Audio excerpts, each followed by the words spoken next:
পটলের দোরমা করার জন্য প্রথমেই আমরা যেটা করেছি সেটা হচ্ছে পটলটাকে ভালো করে খোসাটাকে জাস্ট ঘষে তুলে দিয়ে এরকম একটা ছুরি দিয়ে এরকম সাইড দিয়ে এমনি করে ঘষে জাস্ট গাটাকে তুলে দিয়েছি। দেখতেই পাচ্ছেন আপনারা যে গাটাকে শুধুমাত্র তুলেছি, চামড়াটা কিন্তু পুরোপুরি কাটিনি। আর একটা চামচের সাহায্যে চামচের পেছনটা দিয়ে এর ভেতরের অংশটাকে পুরোটাকে বের করে দিয়ে এটাকে একটা হলো স্পেস মতন ক্রিয়েট করে দিয়েছি, যার ভেতরে আমরা পুরগুলোকে ঢোকাবো। আর মনে করে এই গোটাগুলোকে রেখে দেবেন, এই পটলের এই পেছনের এইগুলোকে অংশগুলোকে, তাহলে কিন্তু আপনাদের এইটা ঢাকনাটা আমরা পরে যখন পুরটা ভরে ঢাকনাটা আটকাবো তার জন্য কিন্তু আমাদের এই পেছনের অংশগুলো কিন্তু দরকার হবে। তো এখন প্রথমে আমি যেটা করব সেটা হচ্ছে আমি এই পটলগুলোতে একটু নুন মাখিয়ে ভালো করে একটুখানি নুন মাখিয়ে পটলগুলোকে আমি ভেজে নেব। একটু করে নুন হাতে নিয়ে এর ভেতরগুলোকেও ভালো করে মাখিয়ে দেবেন, তাহলে প্রত্যেক কটা পটলের ভেতরেও প্রপারলি নুন চলে যাবে। গরম হয়ে গেছে, এবার আমি একে একে পটলগুলো ছেড়ে দেবো।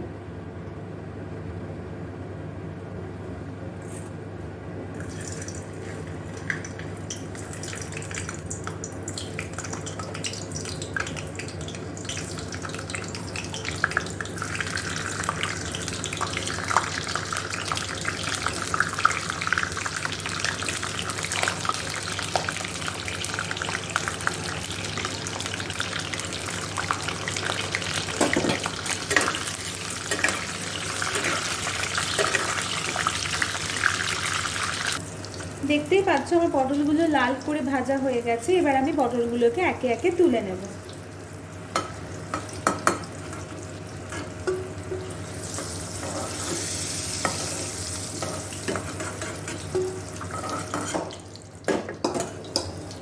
শুধু পটলই নয়, আমাদের পটলের খোসাগুলোকেও কিন্তু এই যে মুখগুলোকে এগুলোকেও কিন্তু ভাজতে হবে।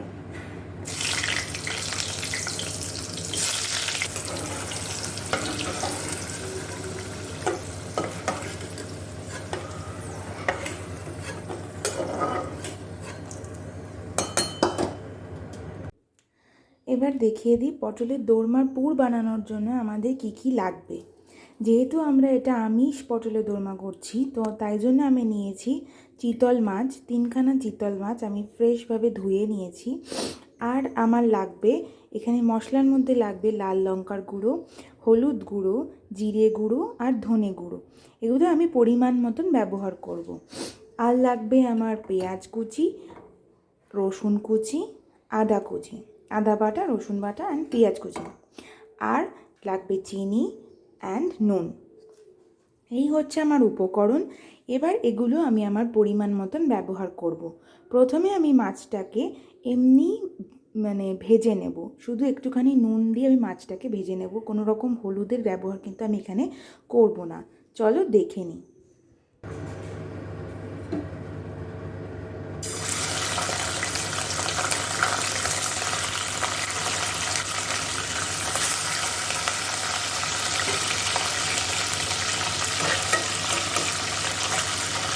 বলে দিই আমি যেগুলো ভুলে গেছি দেখাতে, যে ফোড়নের জন্য আমি কী কী ব্যবহার করব যখন আমি ঝোলটা করব, তখন যেখানে ব্যবহার করব জিরে গুঁড়ো। আর লাগবে আমার একটা দারচিনি, 4-5টা মতন আমি গোলমরিচ নিয়েছি, 4টে লবঙ্গ, 4টে ছোটো এলাচ, একটা বড় এলাচ আর একটা তেজপাতা। এগুলো আমি যখন ঝোল করব তখন আমি এগুলো ব্যবহার করব। আর যখন মশলা করব তখনও ফোড়নের জন্য কিন্তু আমি যখন পুরটা বানাবো তখনও কিন্তু আমি এই জিরের ফোড়ন দিয়েই পুরটা বানাবো। আর আমি আরেকটা জিনিস যেটা ভুলে গেছি সেটা হচ্ছে টমেটো। আমি একটা বড় টমেটো কুচো করে নিয়েছি, এগুলোকে এরকমভাবে তুলে নিলাম। তুলে আমি এটাকে একটু ঠান্ডা হতে দেবো।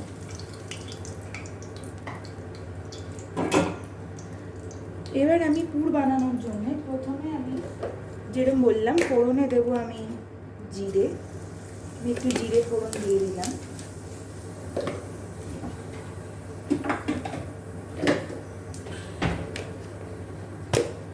আর দেবো একটা লাল লঙ্কা।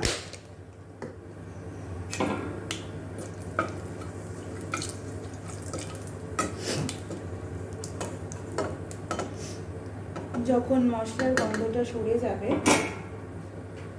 তখন আমি এতে দিয়ে দেব পেঁয়াজ কুচি।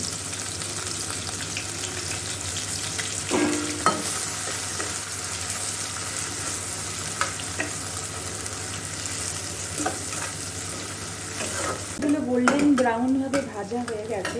এবার আমি এর মধ্যে দিয়ে দেব রসুন,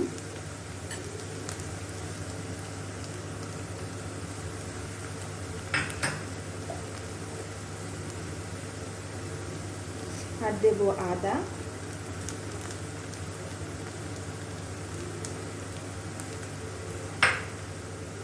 আর দেব টমেটো কুচি। এই সবকটাই আমি হাফ হাফ করে দিলাম, কারণ আমি যখন ঝোল বানাবো তখনও আমাকে আবার এগুলো দিতে হবে, তাই আপাতত আমি এগুলো সব হাফ হাফ করে দিলাম। আমি আজটা কিছুক্ষণের জন্য আমি এটাকে একটু চাপা দিয়ে লো আঁচে করে রাখবো। আর সেই সময়ের মধ্যে আমি মাছগুলোকে এইভাবে ভেতরের অংশটাকে ভালো করে খুলে কাটা ছাড়িয়ে একদম এইভাবে আমি পুরোটাকে করে নেব, যাতে আমার এই পুরটা বানাতে তাড়াতাড়ি হয়। তাহলে চলো ফিরে আসছি পুরটা বানিয়ে। চলো একবার তুলে দেখে নি কিরকম অবস্থায় আছে। দেখতেই পাচ্ছ আমার টমেটোগুলো একদম গলে গেছে। এবার আমি একে একে এর মধ্যে অ্যাড করে দেবো মশলা।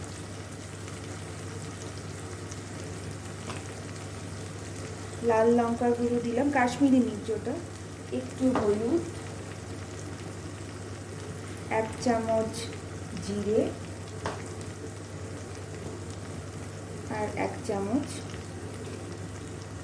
ধনে। চামচের মাপটা আমি আগের ভিডিওতেই দেখিয়েছিলাম তোমাদেরকে, যে আমার চামচটা অনেকটাই ছোট চামচ, আমি সেই চামচেরই 1 চামচ করে কিন্তু দিলাম। এবার মশলাগুলোকে ভালো করে মিক্স করে নেব। এর মধ্যে দিয়ে দিচ্ছি পরিমাণ মতো নুন, পরিমাণ মতো চিনি। আমি সব কিছুই আমার 1 চামচ করেই ব্যবহার করেছি। আজটাকে একটুখানি ফ্লেমটাকে হাই করে সবকটা মশলাকে একটু হতে দেব।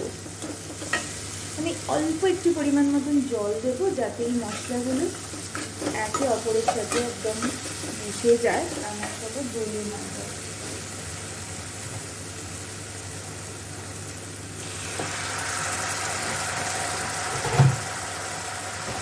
একদম অল্প একটু জল দিয়েছি।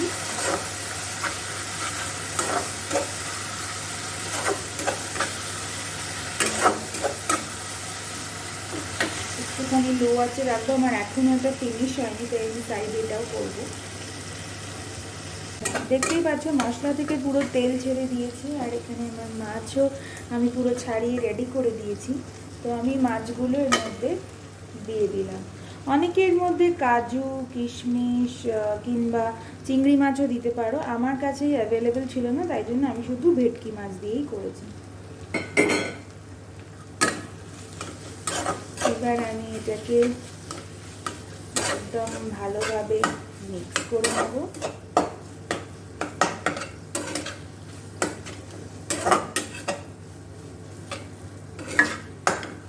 যাতে মাছের মধ্যে একদম মশলাটা একদম ঢুকে যায়।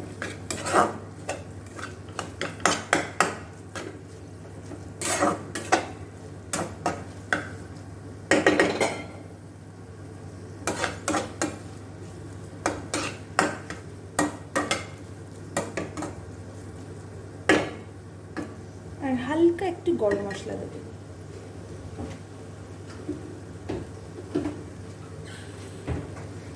মাছ দেওয়ার পরে কিন্তু বেশিক্ষণ রান্নাটা করা যাবে না, তাহলে কিন্তু শক্ত হয়ে যেতে পারে।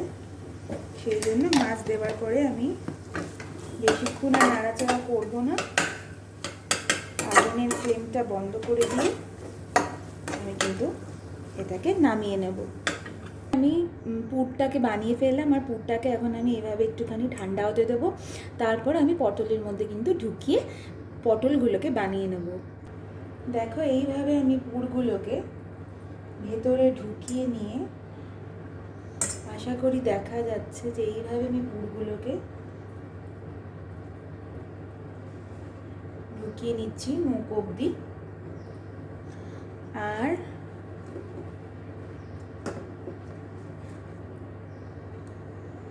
এরমভাবে ঢাকনা আটকিয়ে আমি এখানে টুথপিক নিয়ে নিয়েছি, আমি এখানে টুথপিক দিয়ে আটকে দিলাম। এইভাবে আমি প্রত্যেক কটা ভালো মতন করে নেব।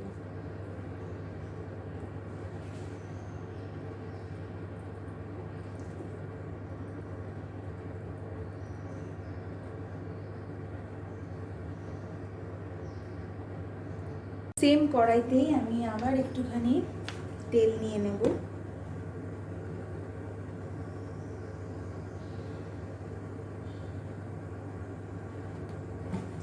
এই ধরনের রান্নাতে যথারীতি একটু বেশিই তেল লাগে, কারণ এগুলো একটু মুখরোচক রান্না, আর এগুলোতে একটু তেল বেশি না দিলে রান্নার টেস্টটা সেরকম ভালো হয় না। তো সেই জন্যে এই ধরনের রান্না করতে গেলে কিন্তু একটু 1-2 দিন চিট ডে করতে হবে, আর একটু জমিয়ে ভাত দিয়ে খেতে হবে।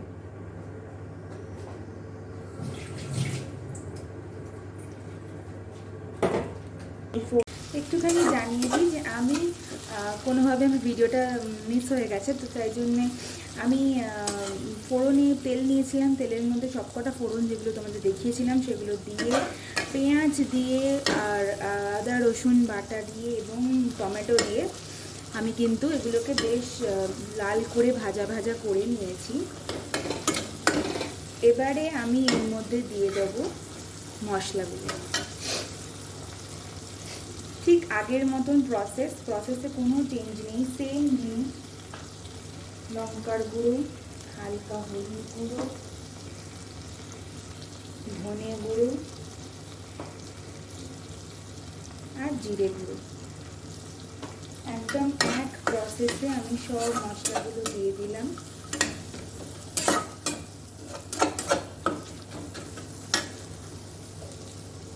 সাথে দিয়ে দেবো নুন,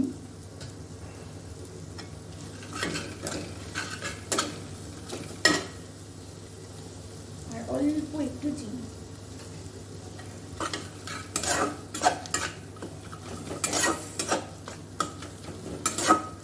একটুখানি জল আমি অ্যাড করব। আমি কিন্তু একদম লো আঁচে করছি যাতে মশলাগুলো জ্বলে না যায়।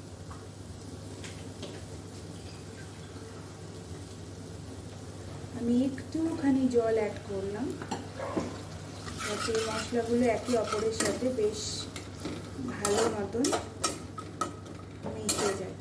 আঁচটাকে একটু বাড়িয়ে দিলাম, বাড়িয়ে এটাকে একটুখানি হতে দেবে, মশলাটাকে একটু হতে দেবে।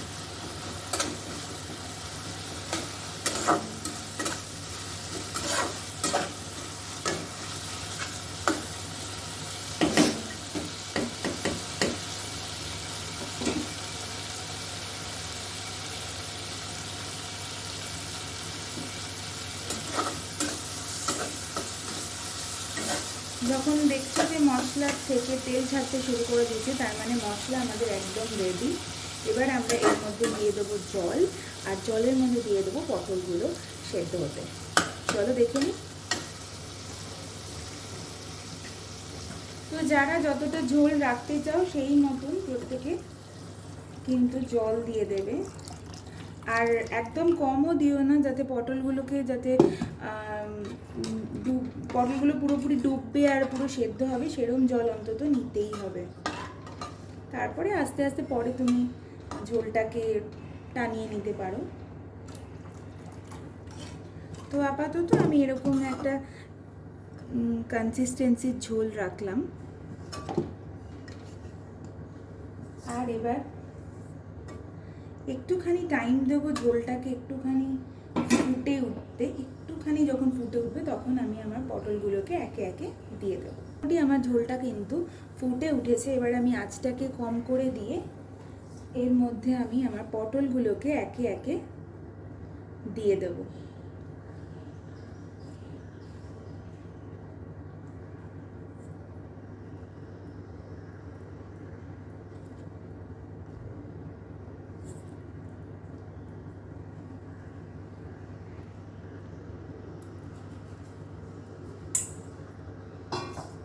পটলগুলো একদম ডুবে গেছে।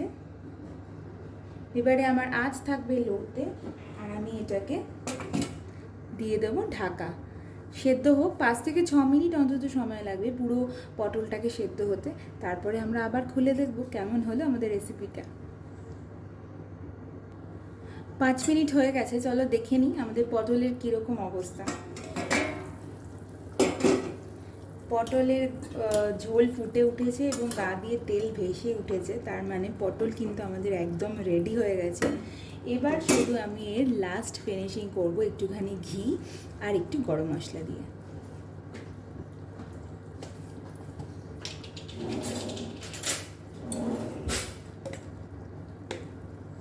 অল্প একটুখানি ঘি,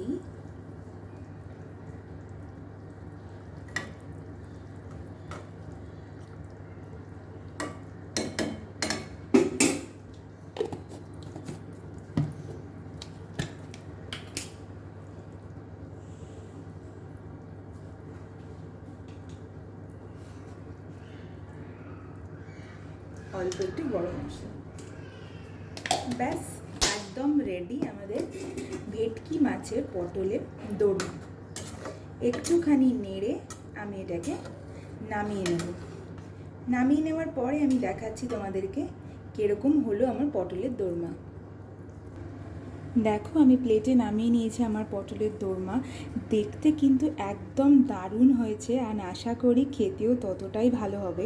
তোমরা যদি কেউ বাড়িতে এই রেসিপিটা ট্রাই করো তাহলে প্লিজ আমাকে জানিও আমার রেসিপিটা কীরকম লাগলো। আর আমার চ্যানেলে প্রথম হলে আমার চ্যানেলটাকে প্লিজ একটুখানি লাইক আর একটু সাবস্ক্রাইব করে দিও। And thank you so much. Please তোমাদের যদি কোনো সাজেশন থেকে থাকে ফর আমার ফিউচার রেসিপিস তাহলে প্লিজ আমাকে জানিও। আমি চেষ্টা করব তোমাদেরকে সেই সমস্ত রান্নাগুলো করে দেখানোর। Thank you.